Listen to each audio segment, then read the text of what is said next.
નમસ્કાર મિત્રો, કેમ છો બધા? મજામાં? તો તમને સમાચાર તો મળી જ ગયા હશે કે પોલીસની નવી ભરતી વિશે પણ સમાચાર મળી ગયા અને જે ચાલુ ભરતી છે એના રિઝલ્ટ વિશે પણ અપડેટ મળી ગઈ. પણ શું એ બધી છે એ સાવ 100% સાચી વાત છે કે કેમ? શું ખરેખર છે એ ભરતીની નવી ભરતી જે આવવાની છે એનું રનિંગ ફેબ્રુઆરી કે જાન્યુઆરીમાં લેવાઈ જશે કે કેમ? અને ચાલુ ભરતીમાં છે એ પહેલા પીએસઆઈ નું રિઝલ્ટ આવશે કે એલઆરડી નું? એના વિશે છે આપણે આજના વિડીયોમાં ચર્ચા કરશું. પરંતુ ચર્ચા ચાલુ કરીએ ને એ પહેલા તમે લોકો ચેનલને સબસ્ક્રાઇબ ના કરી હોય તો જલ્દીથી ચેનલને સબસ્ક્રાઇબ કરી લેજો. તો મિત્રો, આપણે જે પ્રમાણે અત્યારે છે દીપક રાજાણી સર એમણે ટ્વીટ કરીને જે પ્રમાણે વિદ્યાર્થીઓને માહિતી આપી છે એ પ્રમાણે એ લોકોનું એવું માનવું છે કે નવેમ્બરના એન્ડિંગમાં, એટલે કે નવેમ્બરમાં છે એ આજે 21-22 તારીખ તો આપણે થઈ ગઈ એન્ડિંગમાં, એટલે કે હવે 7-8 દિવસમાં છે એલઆરડી નું રિઝલ્ટ આવી શકે છે અને પીએસઆઈ નું રિઝલ્ટ છે એ ડિસેમ્બરમાં આવવાની સંભાવના રહેલી છે. એટલે તમે માની લો કે પેલા છે એ લોકો એલઆરડી નું રિઝલ્ટ આપવાના છે, પછી છે એ પીએસઆઈ નું રિઝલ્ટ આપશે. તો શું ભરતી બોર્ડ જે પ્રમાણે હાઈકોર્ટે ઓર્ડર આપેલો છે એ હાઈકોર્ટની ઓર્ડરની છે અવગણના કરી રહ્યું છે કે કેમ? કેમ કે હાઈકોર્ટે એવું કીધેલું હતું કે પહેલા તમારે છે એ પીએસઆઈ નું રિઝલ્ટ આપવાનું, એટલે કે પહેલા ઊંચી પોસ્ટનું રિઝલ્ટ આપો, પછી તમે નીચી પોસ્ટનું રિઝલ્ટ આપજો. પણ દીપક રાજાણી સરે છે આપણને ટ્વીટ કરીને એવી માહિતી આપી કે પહેલા છે એ લોકો એલઆરડી નું રિઝલ્ટ આપશે, પછી પીએસઆઈ નું રિઝલ્ટ આપશે. તો પછી ઓપ્ટ આપશે કે કેમ? આ વિશે છે અત્યારે ઉમેદવારોના મનમાં ચર્ચાઓ છે. એ લોકોના મનમાં છે પ્રશ્નો ઉદ્ભવી રહ્યા છે અને છે એ વાત બરોબર પણ છે કે એ પ્રમાણે પ્રશ્નો ઉદ્ભવી રહ્યા છે કે ખરેખર આવું થઈ શકે કે કેમ? આ બધી વિશે છે એ હકીકત શું છે? તો મિત્રો, જો આપણે રિઝલ્ટ વિશે તો છે ને ઘણા સમયથી બધા માહિતી આપતા જ હોય છે કે થોડાક દિવસમાં રિઝલ્ટ આવશે, થોડા દિવસમાં રિઝલ્ટ આવશે, આમ થશે તેમ થશે, પણ ઓફિશિયલ છે વેબસાઇટ પરથી કઈ માહિતી નથી મળતી. અને મને જે પ્રમાણે આજે એક કોમેન્ટ આવેલી હતી કે બેન એલઆરડી નું રિઝલ્ટ આવતા વાર લાગશે, એનું કારણ એ છે કે અત્યારે એસટી વાળા છે, એસટી કેટેગરી, એ લોકોનું ડોક્યુમેન્ટ વેરિફિકેશન ચાલે છે. એટલે જેવી રીતે એસીબીસી ના ઉમેદવારોને છે ડીવી માટે પાછા બોલાવ્યા હતા, કદાચ એવી રીતે છે એ જો આ કોમેન્ટનું આપણે છે એ માન્ય રાખીએ કે કદાચ આવું બની શકે, તો એસટી કેટેગરીના લોકો, જે પણ લોકોને ડોક્યુમેન્ટ વેરિફિકેશનમાં કંઈ પ્રોબ્લેમ આવેલો હતો એ લોકોને પાછા ડીવી માટે બોલાવેલા છે. એટલે એ લોકોનું મિત્રનું એવું માનવું હતું કે તમારે ડીવીમાં છે હજી પાછું ચાલે છે ડીવી, એટલે તમારે ફાઇનલ મેરિટ આવતા વાર લાગશે, એટલે એલઆરડીનું રિઝલ્ટ આવતા વાર લાગશે, એમનું એવું કેવું હતું. તો જો અત્યારે ડીવી ચાલુ છે હજી, તો મેરિટ આવતા વાર લાગશે, એ તો 100%ની વાત છે. અને જો અત્યારે ડીવી પૂર્ણ થઈ ગયું છે તો એ લોકો છે એ 22 તારીખે છે આપણે સીસીને નિમણૂક પત્ર આપવાના છે, તો એ પછી છે કદાચ એ લોકો રિઝલ્ટ આપી દે એલઆરડીનું અને પછી પીએસઆઈનું છે પાછળથી આપે. પણ શું રાજાણી સરની દરેક ટ્વીટ છે એ સાચી પુરવાર થાય છે? જો મિત્રો, એમણે છે એ સીસીનું મેરિટ આવ્યું ને એ વખતે પણ એમણે છે એ ટ્વીટ કરીને કીધી હતી કે નવી સીસીની ભરતી આવવાની છે. એને અત્યારે ઘણો બધો સમય જતો રહ્યો છે, તેમ છતાં પણ સીસી વિશે છે એ લોકોએ કંઈ અપડેટ નથી આપી. સીસીને નિમણૂક પત્ર પણ હવે અપાવવાના છે. એટલે ક્યારેક છે એ સરની ટ્વીટ સાચી પડતી હોય છે તો ક્યારેક છે એ ખોટી પડતી હોય છે. એટલે આપણે છે એના માટે કન્ફર્મ ન માની શકીએ કે આવું જ બનશે, પણ એક સંભાવના એવી માનીને ચાલીએ કદાચ આવું બની શકે.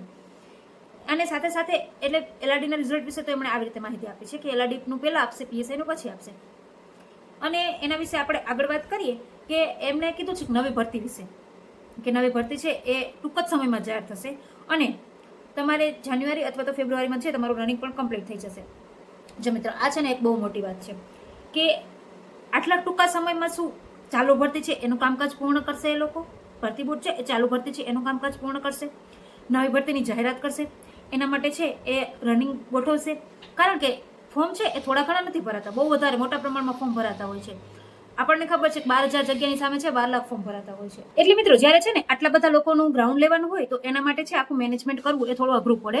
એટલે તમે માની લો કે કદાચ ભરતી બોર્ડ આટલું સારું કામ કરી પણ શકે, એવું નથી કે ન થાય, પણ આપણને ખબર છે કે આ ભરતીના રિઝલ્ટ આપવામાં જે લોકો છે આટલો સમય લઈ રહ્યા છે. આ ભરતી આપણને માની લો તમે એ 2024માં ડિક્લેર થયેલી હતી અને 2025ના જાન્યુઆરીમાં છે એનું રનિંગ ચાલતું હતું. પછી છે એ 2025માં એની એક્ઝામ લેવાની અને હજી છે 2026 આવવાનું છે, ત્યાં સુધી હજી છે રિઝલ્ટના જ કંઈ અંધાણ નથી. એટલે તમે આ પરથી એટલું તો તમે કન્ફર્મ વિચારી જ શકો કે જે પણ સરકારી પ્રોસેસ છે ને એમાં એ લોકો ટાઈમ લે છે. તરત જ ભરતી ડિક્લેર કરીને ભરતી છે એ પૂરી નથી કરી દેતા. એ લોકોને મેનેજમેન્ટ માટે છે એ ટાઈમ વધારે લાગે છે. એટલે મને તો છે ને આ નેક્સ્ટ ટુ ઇમ્પોસિબલ જેવું લાગે છે કે જાન્યુઆરીમાં છે રનિંગ લેવાય છે. તમે ગણીને માનો ને નવેમ્બર તો પૂરો થવા આવ્યો, કદાચ નવેમ્બરમાં છે ચાલુ નવેમ્બર છે એમાં પણ ડિક્લેર કરી દે તો એની પાસે ડિસેમ્બર, જાન્યુઆરી 2 જ મહિના છે. ફેબ્રુઆરીમાં ધારો કે રનિંગ લે પણ એ લોકો ફેબ્રુઆરી માર્ચમાં, તો રનિંગ પણ આપણને ખબર છે કે આ વખતે પણ એલઆરડી પીએસઆઈનું રનિંગ 1-1.5 મહિનો વધારે પણ ચાલુ હતું. તો ફેબ્રુઆરી માર્ચમાં એ લોકો રનિંગ રાખે, તો શું આટલા ટૂંકા સમયમાં છે એ ભરતી બોર્ડ બધું કરી લેશે, બધું સાચવી લેશે? તો આ તો છે એ અશક્ય જેવું લાગે છે. અને એક સેકન્ડ માટે માની પણ લો કે આ થઈ ગયું, આ છે એ લોકોએ ભરતી પણ જાહેરાત કરી દીધી, રનિંગ પણ આવી ગયું, તો પણ શું, તો ઉમેદવારોને ફેલ થવાના પૂરેપૂરો ચાન્સીસ રહેલા છે. અને જે પણ લોકો છે એ નવી ભરતીની તૈયારી કરવા ઈચ્છે છે, મારું તો એવું માનવું છે કે તમે રનિંગ ચાલુ કરી દેજો. ભલે મોડું આવવાનું હોય, ભલે તમારે રનિંગ છે આવતી દિવાળીએ કરવું પડે, આવતા શિયાળામાં તમારે રનિંગ કરવું પડે, પણ અત્યારથી છે તૈયારી રાખજો. કારણ કે ભરતી બોર્ડનું કાંઈ નક્કી નહીં, ક્યારે શું કરે, ક્યારે શું બાટલો ફાડે.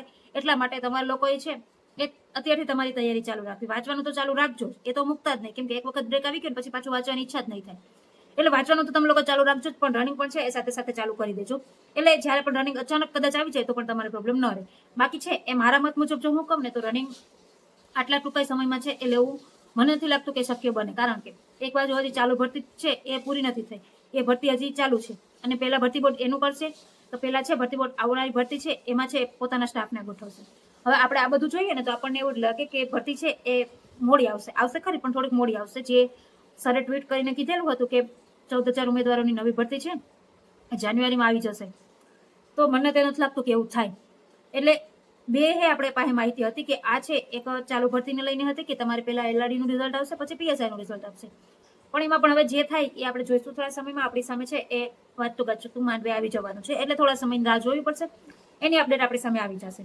અને બીજી વાત રહી નવી ભરતીની, જો તમે નવી ભરતીની તૈયારી કરો છો તો વેલ એન્ડ ગુડ, તમે તૈયારી ચાલુ રાખજો. ભરતી આવવાની છે એ ચોક્કસ છે, પણ ભરતી ટૂંક સમયમાં આવશે એ માયનામાં નથી આવતું. કારણ કે ભરતી બોર્ડ આટલી સ્પીડમાં કામ કરે તો જોઈએ જ શું, તો એલઆરડી પીએસઆઈનું રિઝલ્ટ આવી ગયું હોય, પીએસઆઈનું પેપર લેવાય 7 મહિના થઈ ગયા, તેમ છતાં પણ એના રિઝલ્ટને કાંઈ દેખાતું નથી.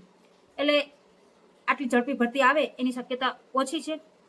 પણ આપણે કહીએ ને કે 1% પણ ચાન્સ હોય તો તૈયારી કરવામાં કાંઈ જાય નહીં. એટલે તમે તમારી રીતે રનિંગ ચાલુ રાખજો, જેથી તમારે છે કદાચ નવી ભરતી આવી જાય તો પણ કંઈ પ્રોબ્લેમ રહે નહીં.